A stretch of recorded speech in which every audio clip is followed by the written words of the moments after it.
Hi all. कैसे हो सब। तो आज लीड कोड का वीकली कंटेस्ट था 410। तो इसमें आज इसके क्वेश्चन देखते हैं हम। तो पहला क्वेश्चन था स्नेक इन मैट्रिक्स। ये मैंने सॉल्व करके डाल दिया है, अगर आपको देखना हो तो ऊपर आई बटन में आ रहा होगा, उसे देख लेना। अब हम दूसरा क्वेश्चन अटेम्प्ट करते हैं। Count the number of good nodes. तो मैंने यहाँ पहले ही खोल रखा है। तो पहले क्वेश्चन पढ़ लो, वीडियो पॉज कर क्वेश्चन पढ़ लो। और आई होप आपने पढ़ लिया हो। तो अब मैं बताता हूँ। क्वेश्चन है count the number of good nodes. तो there are undirected tree with n nodes labeled from 0 to n-1 and rooted at node 0। तो हमें n नोड्स मिलेंगे 0 to n-1 से, और जो कि रूटेड होगा मतलब स्टार्ट होगा 0th नोड से। ओके। और 2D एक एरे मिलेगी एजेस की, n-1 लेंथ होगी, जिसमें हर एक एज ये बताएगा कि हर एज में ए आई और बी आई दिया रहेगा। ए आई का मतलब कि starting node and ending node. तो दो नोडों के बीच में अगर कनेक्टेड है तो वो ए आई बी आई दिया होगा। ठीक है। अब हमें क्या है, a node is a good if all the subtrees rooted at its children have the same size। तो इसमें ये कह रहा है कि गुड नोड वो नोड होगा कि जिसके हर एक चिल्ड्रन सेम साइज के हैं। Rooted at its children have the same size, कि मतलब उसके जो भी चिल्ड्रन हैं वो हमेशा सेम साइज के होंगे। अगर उसके दो चिल्ड्रन है तो दोनों चिल्ड्रन की हाइट सेम होनी चाहिए, तीन है तीनों की सेम होनी चाहिए, इस तरीके का। ठीक है। तो हमें बताना है कि ऐसे कितने गुड नोड होंगे, बस ये सिंपल सा क्वेश्चन है। अ sub tree of tree consisting. ठीक है। तो हम इसको देखते हैं। इससे पहले प्री रिक्विजिट ये है कि तुम्हें ग्राफ में ट्रैवर्स करना आना चाहिए। ठीक है। और दूसरी कि B F S D F S algorithm तुम्हें आनी चाहिए कि हम कैसे उसको इम्प्लीमेंट करेंगे, क्योंकि उसके बिना ये पॉसिबल ही नहीं है क्वेश्चन। तो अगर तुम्हें वो नहीं आता तो इस पे जंप मत करो, ये नहीं समझ में आएगा। तो पहले जाके B F S D F S पढ़ के आओ। अगर तुम्हें कहीं और से पढ़ो, यूट्यूब पे तमाम वीडियो हैं, स्ट्राइवर के हैं, सबके हैं। और अगर तुम्हें चाहिए तो कमेंट डाउन कर दो, मैं खुद बना दूंगा एक वीडियो। ठीक है। तो अभी के लिए हम क्वेश्चन नंबर 1 देखते हैं। तो क्वेश्चन नंबर 1 में देखते हैं।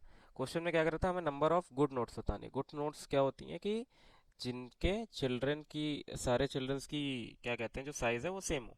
ठीक है। तो हम देखते हैं। तो हम क्या करेंगे, अगर तुम यहाँ पे 5 देखो, 5 के कोई चिल्ड्रन नहीं है। ठीक है। 0 चिल्ड्रन मतलब हर हर एक चिल्ड्रन ही उसके बैलेंस है, सेम साइज है। 0 है मतलब नहीं है, तो ऑल बैलेंस है। तो एक ये भी बैलेंस है, ये 6 ये भी बैलेंस है। ठीक है। ऐसे ही 3 रूट नोट्स तो हमेशा बैलेंस होंगे ही, क्योंकि उनके कोई चाइल्ड नहीं है। अब उससे ऊपर ये 1 है, इसके लेफ्ट में भी 1 चाइल्ड है, राइट में भी 1 चाइल्ड है। तो हाँ, ये भी बैलेंस है। सेम ऐसे ही 2 के लेफ्ट में भी 1 चाइल्ड, राइट में भी 1 चाइल्ड, ये भी बैलेंस है। अब 0 के देखो, इधर कितने हैं, 3। तो इधर 3 नोड है। इधर कितने हैं, 3।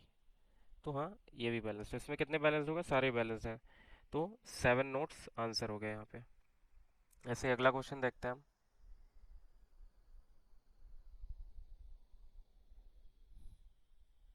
ठीक है।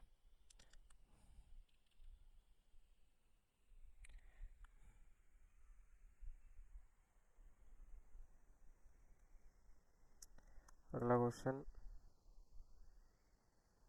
यहाँ पे है। तो हम यहाँ पे देखो, तो यहाँ बॉटम से शुरू करते हैं हम, क्योंकि हम बी एफ एस लगाएंगे यहाँ पे। तो हम पहले ये देखते हैं। तो यहाँ पे देखो 0 4 और 8 है। ये हमेशा मैंने बताया कि रूट नोट्स जो होंगे वो तो हमेशा होंगे ही होंगे, क्योंकि उनके चिल्ड्रन। तो ये भी होगा, ये भी होगा गुड नोट, ये भी होगा, ये भी होगा, ये भी होगा। अब इसके ऊपर ये 3 को देखते हैं। तो इधर एक चाइल्ड है, इधर एक चाइल्ड है, तो हाँ ये भी गुड नोट है। अब इसको देखते हैं, इधर कितने चाइल्ड है, 3। इधर कितने हैं, 1। तो ये नहीं होगा, 3 और 1 बैलेंस नहीं है। इधर कितने हो गए, 3 था इधर, इधर थे कितने, 1, 4, और खुद ये इटसेल्फ है 5। तो इस साइड हो गया 5। इधर कितना है, 1। तो ये भी नहीं हो सकता। और ऊपर देखते हैं, 5 प्लस 1 6 एंड इटसेल्फ ये, तो 7 हो गया। 6 प्लस 1 7, और इधर 1, तो ये भी नहीं हो सकता। तो गुड नोट काउंट कितनी हो गई, 1 2 3 4 5 6। तो इस केस में आंसर 6 आएगा। सेम ऐसे अगर देखना है तो हम नेक्स्ट देखते हैं। एक एग्जांपल और दिया हुआ है यहाँ पे। हम्म। अब यहाँ पे देखो, बॉटम जितने भी होंगे वो तो होंगे ही। ठीक है।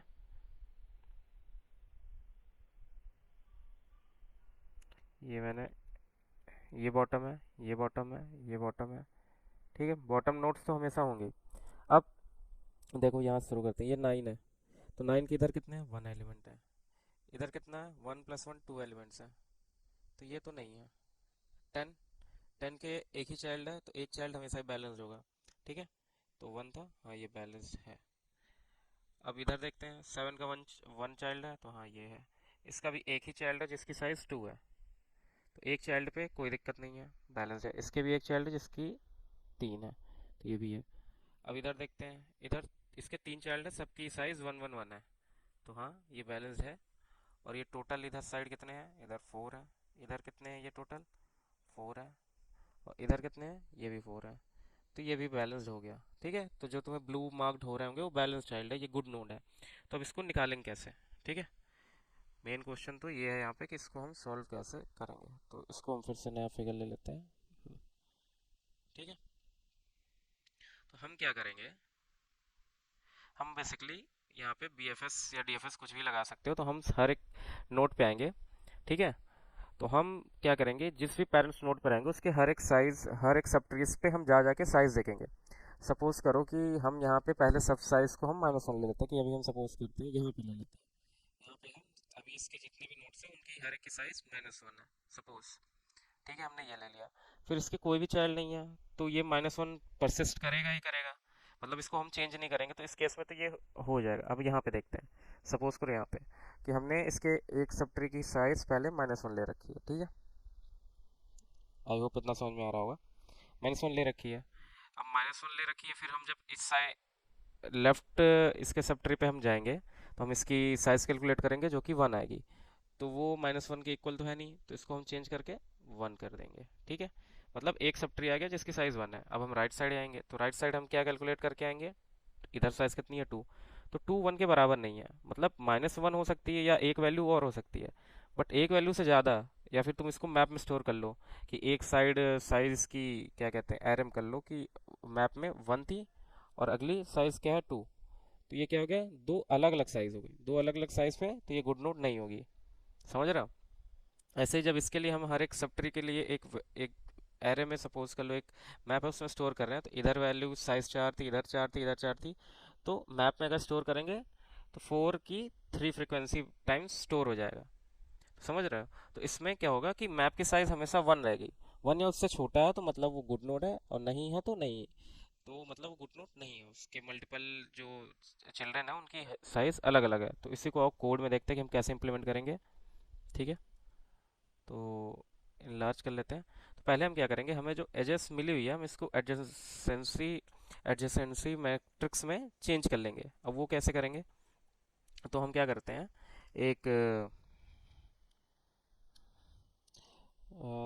क्या कहते हैं, हम एक एन साइज का क्या कहते हैं, एक वेक्टर ऑफ वेक्टर बना लेते हैं। ठीक है, एजेस,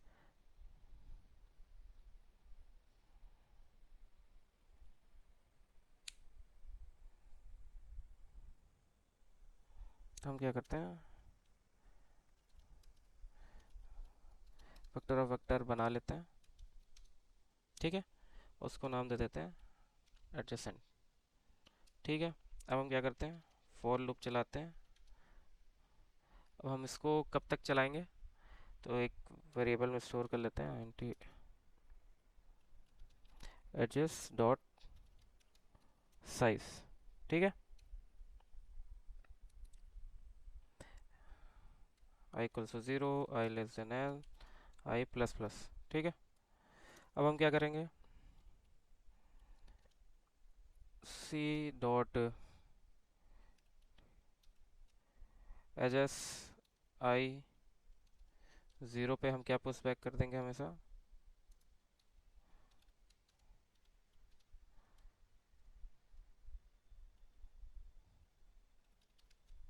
एजेस आई 1। ओके, तो हम क्या करेंगे, मान सपोज करो कि ए से बी हमें नोट दी हुई, तो हम उसको कैसे शो करेंगे एडजेसेंसी मैट्रिक्स में, कि ए से बी की एक नोट थी एंड बी से ए की भी है, तो उसको हमको 2 टाइम्स इसको नोट डाउन करना पड़ेगा। ठीक है, यहाँ पे बस हमें कुछ नहीं करना, वाइस वर्सा कर देना कि 1 के लिए 0 एंड 0 के लिए 1। तो ये दोनों नोट्स क्या कहते हैं, हमने एडजेसेंसी लिस्ट में अपने स्टोर कर ली। आई होप इतना क्लियर होगा आप लोग को। अब क्या करना है, लिस्ट तो हमने बना ली। अब हमें क्या करना है कि एक आंसर हम बना लेते हैं, आंसर को हम पास ऑन कर सकते हैं, या अगर हम पास ऑन नहीं करेंगे यहाँ पे कर सकते हैं कि एक हम ग्लोबल वेरिएबल या इस क्लास के लिए एक हम बना लेते हैं, प्राइवेट बना लेते हैं, और उस फंक्शन का नाम दे देते हैं void dfs। ठीक है, उस dfs में हम क्या क्या पास करेंगे, वेक्टर ऑफ वेक्टर एजेस, ठीक है, and vector of vector edges क्यों पास करेंगे, हमारे पास तो एज है ही, एज नहीं पास करेंगे, हमने जो अपनी नई लिस्ट बनाई है हम वो पास करेंगे। ओके, आई होप क्लियर होगा इतना। और ये साइज कितनी रहेगी, एन दे देते हैं हम इसको, देते हैं n+1, ठीक है, जिससे हमें दिक्कत ना हो। हम अब क्या करते हैं, यहाँ पे एक वर्ड एडजेंसी बना ली हमने, एक अपना जिसमें यहाँ पे आंसर बना लेते हैं एंटी गुड नोट्स जो है, एक हमने वेरिएबल बना लिया। तो हर बार हम क्या करेंगे, उसको यहाँ ज़ीरो में स्लाइस करेंगे, यहाँ पे हम dfs कॉल कर देंगे। हमें ये पता है ना कि स्टार्टिंग नोड हमारी क्या है, ज़ीरो, तो हम हर बार ज़ीरो से कॉल करेंगे। पहले हम अपनी एजेंसी लिस्ट भेज देते हैं, ज़ीरो से कॉल करते हैं, और ज़ीरो का कोई पेरेंट नहीं है तो सपोज करते हैं उसको -1, मतलब ऐसा कुछ दो जो n ना हो, ज़ीरो से n के बीच मत दो, n-1, 1 -1 -10 जो मन करे वो दे दो, और फिर यहाँ पे रिटर्न गुड नोट्स के टू। ठीक है, अब हम ऊपर आते हैं। अब हमको और क्या क्या मिल रहा है यहाँ पे, हमें एक नोड मिलेगी और एक हमें पेरेंट मिलेगा। पेरेंट इसलिए कि मान लो सपोज करो कि जैसा इधर एग्जांपल में हमने देखा कि हम यहाँ पे हैं, वन पे हैं, सपोज वन पे हैं, हम फोर के लिए चेक कर रहे हैं, फोर कहाँ कहाँ ऐड ऑन है, तो फोर और कहीं नहीं ऐड ऑन है, ऐसा ना हो हम फिर पेरेंट पे जाके फिर पेरेंट के लिए हम चेक करने लगे। तो ऐसे केसेस से बचने के लिए हम पेरेंट ले रहे हैं कि हम पेरेंट का एक इफ लगा के चेक कर लेंगे कि वापस हम पेरेंट को तो नहीं पॉइंट कर रहे हैं फिर से, जिधर जिस वे से नीचे आ रहे हैं उसी से फिर ऊपर जा रहे हैं, तो ऐसा ना हो, तो उसलिए हमने क्या कहते हैं पेरेंट लेके चल रहे हैं। ठीक है, और ये नहीं समझ में आ रहा तब भी वीडियो रोक के डीएफएस जाओ पढ़ो, बीएफएस पढ़ो, फिर आके देखो तो ये आसान लगने लगेगा, तुम्हें लगेगा ये क्या ही, अभी तो अगर तुमने नहीं पढ़ा तो तुम्हें लग रहा हो ये क्या ही हो रहा है। ठीक है, इतना सब कैसे अगला सोच पा रहा है। ठीक है, आई होप क्लियर होगा। एंड अब हम क्या करते हैं, यहाँ पे एक हम बना लेते हैं कि अभी हमारे पास टोटल नोड, टोटल नोड कह लो, या एक हम बना लेते हैं टोटल, अभी के लिए क्या है, ज़ीरो। टोटल क्या रिटर्न करेगा, अगर जैसे सपोज करो हम वन पे हैं, तो वन के लिए हम नोट काउंट कर रहे हैं कि ये सब ट्री कितना दे रहा है, कितने इसकी साइज है, कितनी इसकी साइज है, कितनी इसकी साइज है, तो हम सबका कहीं पे तो ऐड ऑन करके स्टोर करेंगे ना, क्योंकि जब हमें जीरो के लिए चेक करना होगा तो हम हर एक पे फिर से नहीं जाएंगे ना, हम इसी को कॉल करके हम इससे निकाल लेंगे कितने वैल्यू है। तो यहाँ पे हम टोटल नोड बना रहे हैं जो कि सारे सब ट्रीज का साइज का सम +1 ये इटसेल्फ रिटर्न करेगा। ठीक है, टोटल नोड अभी के लिए ज़ीरो रहेगा। अब हम क्या करेंगे, एक हम बुल बना लेते हैं, variable is is valid, starting इसको ट्रू दे देते हैं, और एक हम क्या बना लेते हैं, एक आईएनटी सब ट्री। ठीक है, सब ट्री को हम स्टार्टिंग में जैसा मैंने बताया था -1 दे देते हैं। ठीक है, -1 देने से क्या होगा कि हमें पता रहेगा कि -1 का मतलब है कि अभी उसके हमने किसी भी चाइल्ड की लेंथ नहीं निकाली है।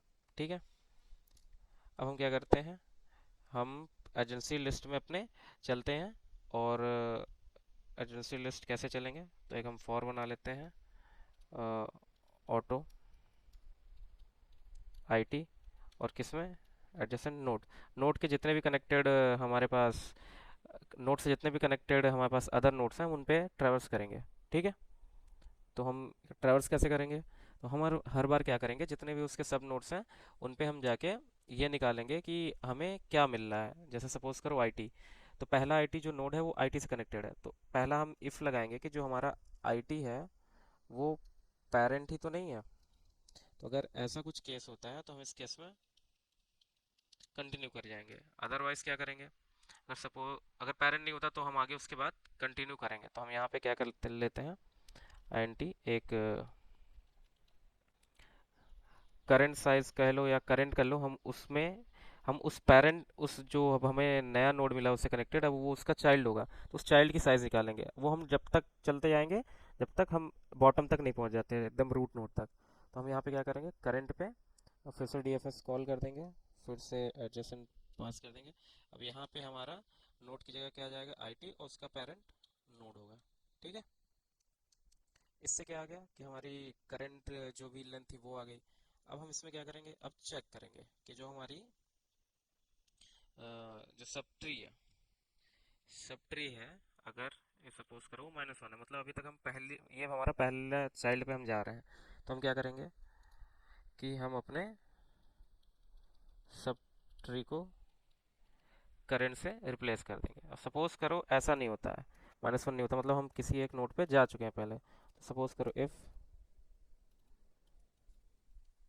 Sub tree not equals to, मतलब -1 के अलावा कुछ और है, मतलब सपोज करो उसके एक चाइल्ड की लेंथ 4 थी, अब हमने निकाला 3, तो सपोज करो 4 और 3 अलग अलग नहीं, तो मतलब जो उसके दो चाइल्ड हैं या उससे ज़्यादा भी होंगे, तो दो चाइल्ड है वो उनकी क्या कहते हैं, साइज सेम नहीं है। तो इस केस में हम क्या करेंगे, सपोज करो ऐसा कुछ केस हो जाता है, तब तब हम क्या करेंगे, बस जो हमने ऊपर लिया इज़ वैलिड, उसको क्या कर देंगे, फॉल्स। ठीक है, ये फॉल्स करने से क्या हुआ कि फॉल्स इसलिए कर दिया कि अब ये वैलिड, ये गुड नोट तो नहीं बन सकता, बट हम हाँ ये कर सकते हैं कि इसके जितने भी नोट्स हैं उनका सम ले सकते हैं, और +1 करके क्या होता है, इसका जो पेरेंट है वो गुड नोट हो, उसके चाइल्ड तो नहीं हो सके गुड नोट, उसका पेरेंट हो शायद गुड नोट। तो यहाँ पे ये हमने कर दिया। अब हम क्या करेंगे कि जो भी हमारी लेंथ आई है उसको टोटल में ऐड कर देंगे, टोटल प्लस करेंट। ठीक है, और बस, और इसमें हम चेक कर लेंगे इस फॉर पर्टिकुलर दिस वन, कि अगर इफ़ इस वैलिड अगर ट्रू होगा तो हमारा जो क्या कहते हैं गुड नोट्स होगा, गुड नोट्स, उसको 1 से इंक्रीमेंट कर देंगे बस। और हम रिटर्न क्या करेंगे, हमें रिटर्न भी तो करना है अपना आंसर, तो हम DFS में हम ये रिटर्न कर देते हैं कि जो हमारा अभी तक हमने टोटल निकाला उसको +1 कर लो। मतलब हम रिटर्न में ये कर रहे हैं कि हमें कितने नोट्स उस पर्टिकुलर नोट के, मतलब चाइल्ड की साइज़ क्या हुई इसको इंक्लूड करके, +1 हम इसलिए कर रहे हैं कि हम उस पर्टिकुलर नोट को भी इंक्लूड कर रहे हैं। तो यहाँ INT दे सकते हैं। ठीक है, तो एक बार हम इसको रन करके देखते हैं क्या होता है। आई थिंक यहीं पे गलत हो जाएगा, मैंने ये, हाँ ठीक है, और फिर हम रन करके देखते हैं। आई होप गुड नोट्स किधर, ओके नोट्स हो गया है, कोई नहीं, सही कर देते हैं।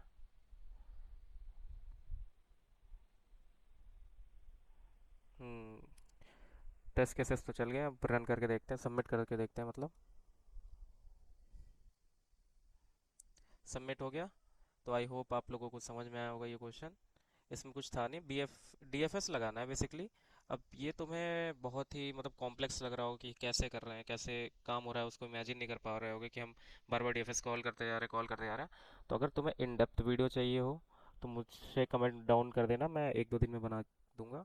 ठीक है, जैसा टाइम मिलता है, क्योंकि ऑफिस के बाद टाइम नहीं बचता है कि वीडियो बनाऊं। और नहीं होता तो कई लोगों की वीडियो पड़ी है यूट्यूब पे, तुम उनको उठा के देख लो। DFS जैसे ही तुम्हें समझ में आएगा, तो इस क्वेश्चन में कुछ था ही नहीं, DFS लगा देना था। ठीक है, आई होप समझ में आया हो। फिर मिलते हैं नेक्स्ट वीडियो में।